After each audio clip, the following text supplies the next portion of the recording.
Dear students, welcome to Chauhan English classes. आज की इस वीडियो में हम लोग बात करने वाले हैं क्लास 12 का रेनबो पार्ट 2 का बॉडी सेक्शन का chapter number 1 sweetest love I do not गो।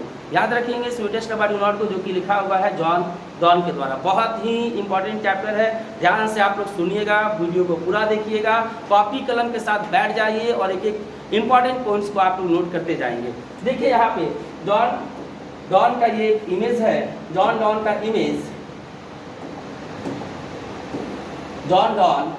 यहाँ पर हम लोग देखेंगे इंपॉर्टेंट पॉइंट्स, जैसा कि यहाँ पर दिख रहे होंगे पॉइंट नंबर 1, 2, 3, 4 पॉइंट वाइज यहाँ पे इंपॉर्टेंट पॉइंट बनाया गया है। सभी पॉइंट्स को आप लोग नोट करते जाएंगे। देखिए फर्स्ट पॉइंट यहाँ पे है number 1, sweetest love I do not go is a love poem. याद रखेंगे sweetest love I do not go जो ये पोयम है is a kind of love poem. Next point में यहाँ पे है sweetest love I do not go has been written by John Donne. जैसा कि ऊपर में भी लिखा हुआ है sweetest love I do not go John Donne के द्वारा लिखा गया एक बेहतरीन पोयम है। Point number 3, John Donne was born in 1572। John Donne का जन्म 1572 में हुआ।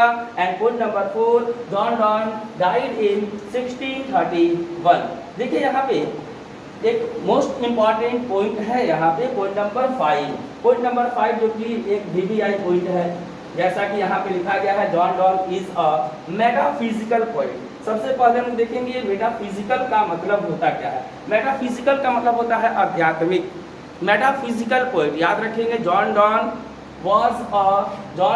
Is a metaphysical poet. Metaphysical जिसका मतलब होगा आध्यात्मिक कवि।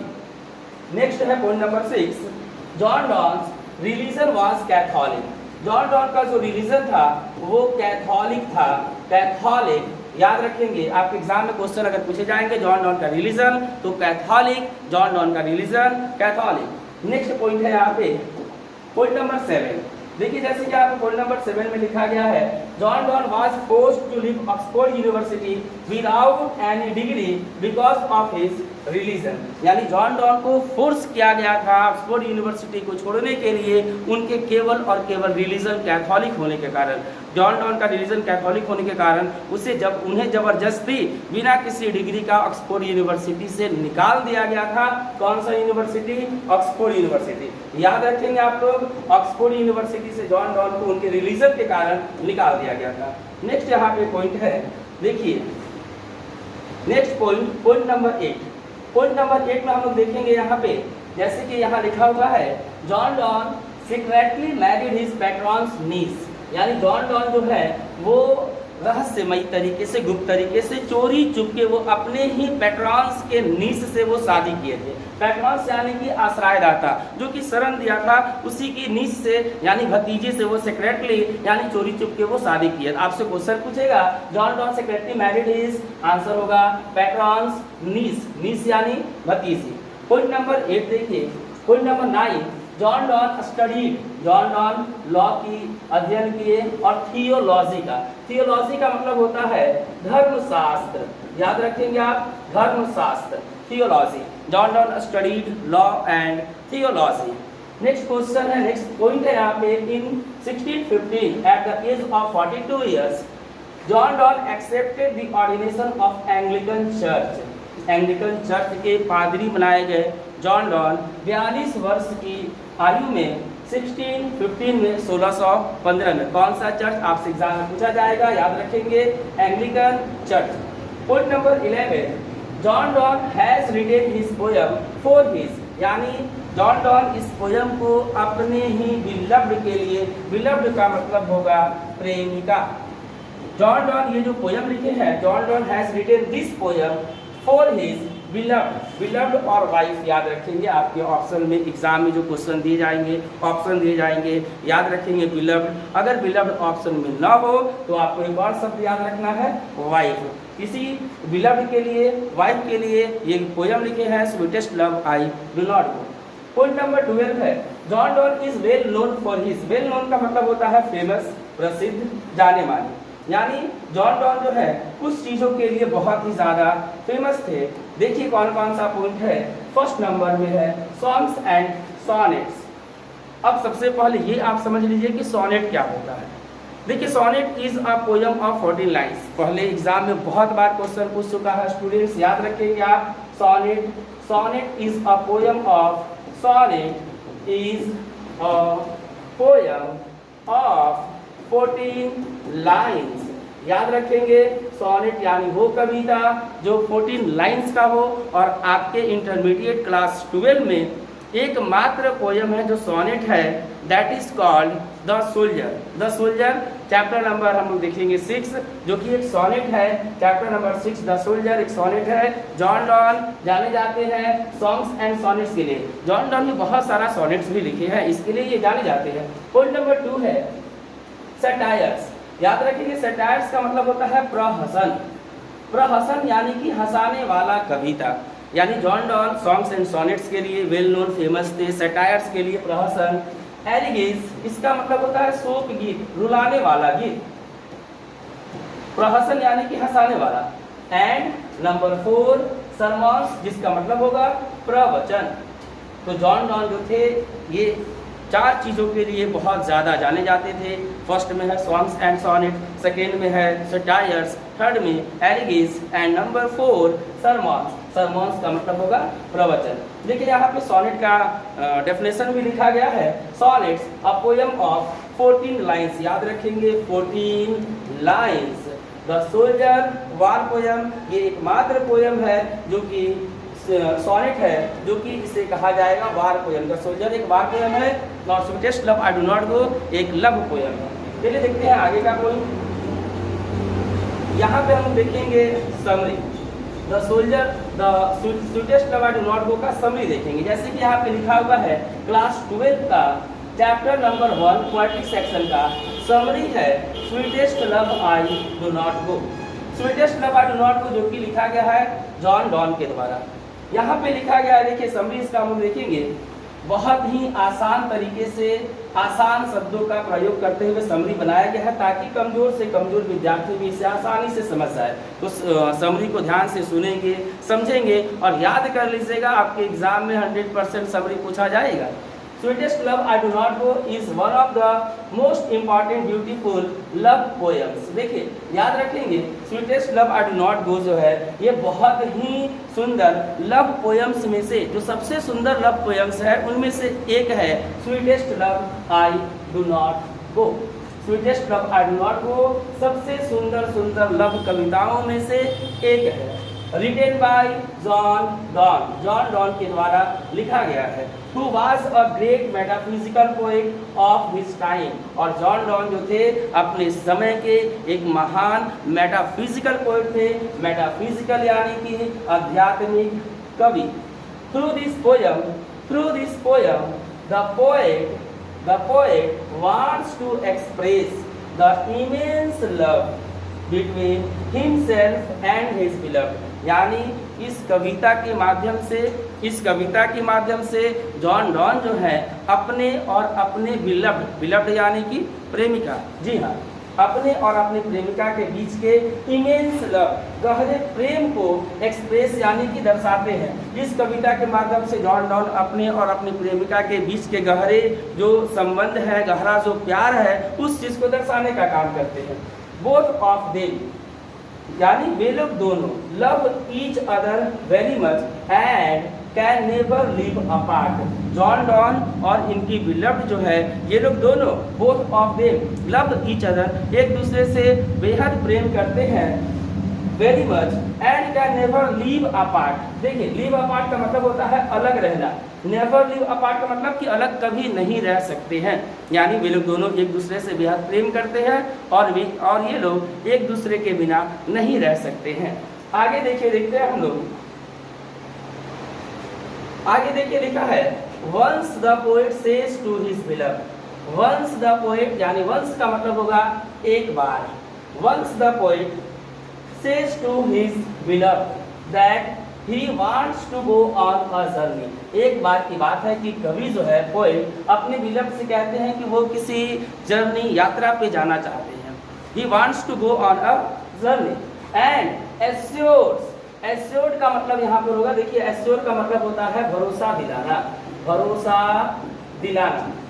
यानी वो कहते हैं कि अपनी बिलव्ड से कि वो किसी यात्रा पे जाना चाहते हैं और अपनी बिलव्ड को ही वो भरोसा दिलाते हैं, assured his beloved that he is going away not because he is tired of her।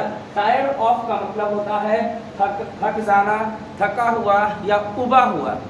तो ये एक यात्रा पे जाना चाहते हैं और ये अपने बिलव्ड को ये भरोसा भी दिला रहे हैं कि वो दूर तो जा रहे हैं, लेकिन इसका मतलब ये नहीं है कि वो उससे उब कर थक कर दूर जा रहे हैं। उबना और थकना के लिए टायर्ड ऑफ का यूज किया गया। He promises his beloved to return faster than the journey of the sun.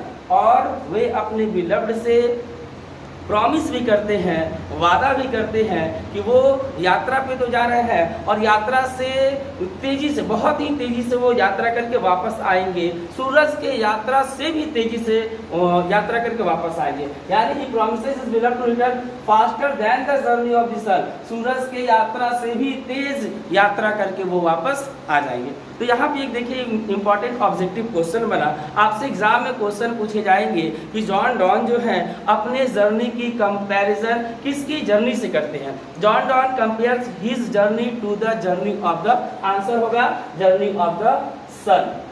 Next है यहाँ पे ही रिक्वेस्ट हिज बिलव्ड, और वो अपनी बिलव्ड से रिक्वेस्ट भी करते हैं नॉट टू साई। साई का मतलब यहाँ पर होगा साई यानी कि वीप, वीप यानी कि रोना।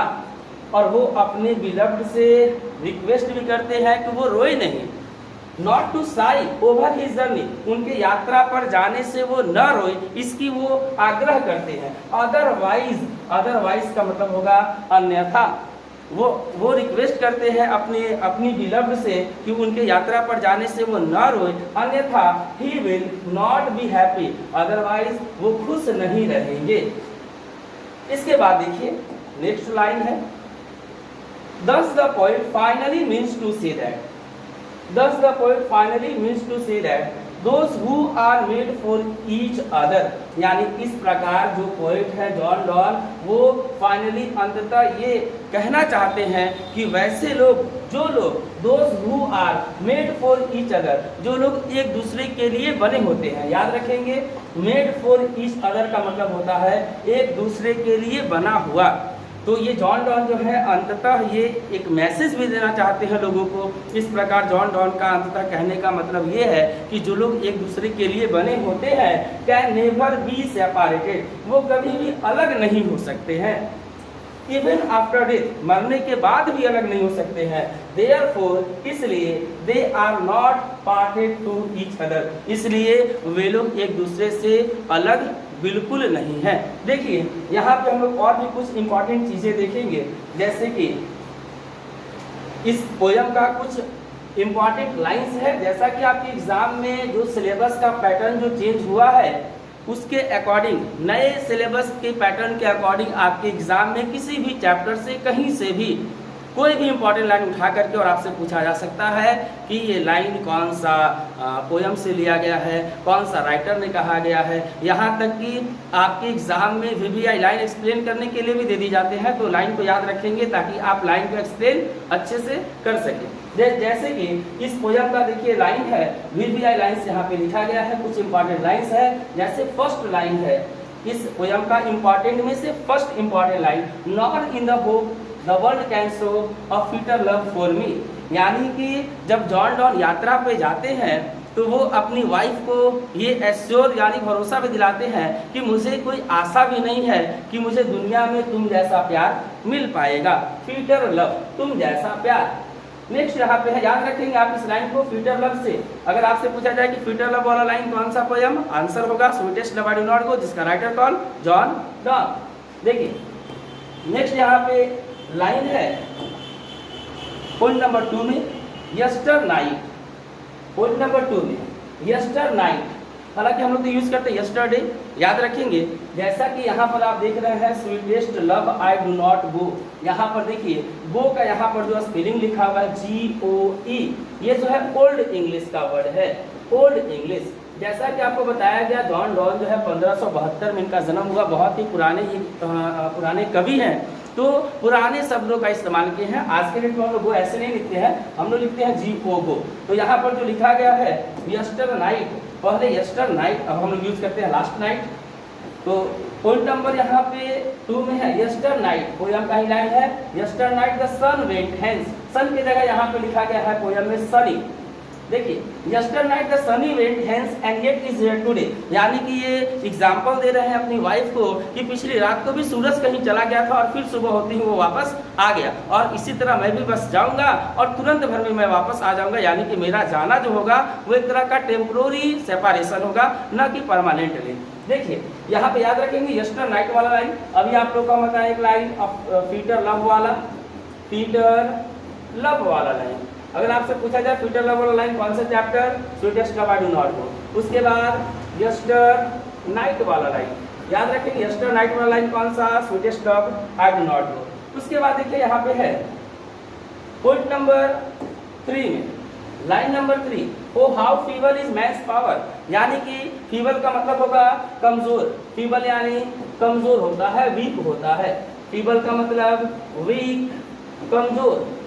आपके एग्जाम में याद रखेंगे वर्ड के लिए सिनोनिम्स और एंटोनिम्स भी दे दिए जाते हैं, यानी सिमिलर वर्ड और अपोजिट वर्ड। अगर एग्जाम में दे दिया जाए कि फीबल का सेम वर्ड कौन सा होगा, सिमिलर कौन सा होगा, तो वीक हो जाएगा, जिसका मतलब होता है कमजोर। देखिए यहाँ पे लिखा है लाइन, इंपॉर्टेंट लाइन है, how feeble is man's power, यानी इंसान की ताकत कितनी कमजोर है। जब बहुत ज़्यादा समझाने के बाद जब वो यात्रा पे जा रहे हैं तो उनकी जो बिलव्ड है वो मना कर रही होती है, फिर भी है ना वो जो है बहुत ज़्यादा रो रही होती है, ये बहुत समझाते हैं जॉन डॉन, फिर भी जब वो नहीं मानती है तो ये कहते हैं कि इंसान की ताकत कितनी कमज़ोर है। How feeble is man's power, feeble याद रखेंगे, फीबल वाला लाइन कौन सा chapter, sweetest love I do not go. Next यहाँ पे है लाइन नंबर 4, लाइन नंबर 4 में है देखिए, when the sightest, when the sightest, thou sightest not wind but sightest my soul away, यहाँ पे जो लिखा है साइटेस्ट, ये जो साइटेस्ट लिखा हुआ है इस साइटेस्ट को आप समझिए साई, और साई का मतलब होता है वीप। इस पोयम के अकॉर्डिंग साई का मतलब होगा वीप, यानी कि रोना। When thou sightest not wind but sightest my soul away, यानी ओवरऑल इस लाइन से जॉन डॉन कहना चाहते हैं कि जब भी तुम रोती हो तो इस प्रकार से रो करके तुम मुझे भी हर्ट करती हो, यानी तुम्हारा रोने से मुझे भी प्रभाव पड़ता है। इस प्रकार अगर तुम रोती रहो तो मैं यात्रा पे जाने के बाद भी खुश नहीं रह पाऊंगा, इसलिए वो समझाते हैं कि वो इस तरह से न रोए। और देखिए चलिए यहाँ पे ये 4 आप लोग लाइन को याद रखेंगे किस प्रकार से, एक बार जरा फिर से इसको आप समझ लीजिए। फर्स्ट जो लाइन है वो है फीटर लव वाला लाइन, सेकेंड है यस्टर नाइट वाला, थर्ड है फीबल वाला, और लास्ट है साई वाला। एक बार फिर से हम बोल दें, साई, फीबल, यस्टर नाइट